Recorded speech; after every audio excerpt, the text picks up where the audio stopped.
Mastering conjunctions. Perfect punctuation. Hello, language learners. In this video, we are going to dive deep into the world of conjunctions and their role in punctuation. Remember, proper use of conjunctions can make your sentences clearer and more powerful. Conjunctions are an essential part of the English language. They are words that connect clauses or sentences. Some common examples are and, but, or, so, yet, and, for. They allow us to combine ideas and make our writing more fluid and natural. Punctuation rules can sometimes change depending on the conjunction being used. Most of the time, conjunctions don't need any commas unless they are connecting two independent clauses.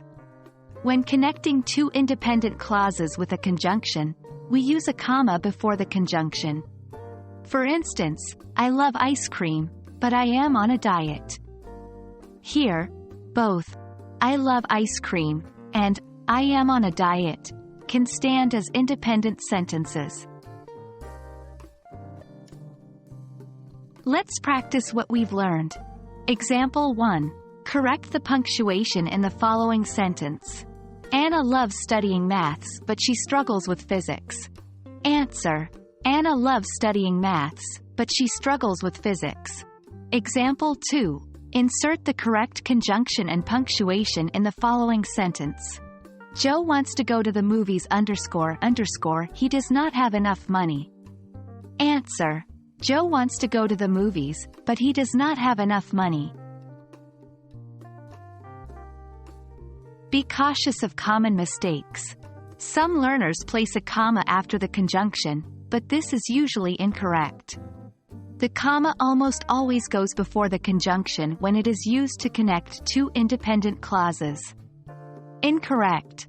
She likes coffee, and she enjoys tea. Correct. She likes coffee, and she enjoys tea. And that's a wrap. Remember, mastering conjunctions and their punctuation usage can greatly enhance the clarity of your sentences. Keep practicing and in no time, you'll be a pro. Thank you for joining us on this journey of language learning.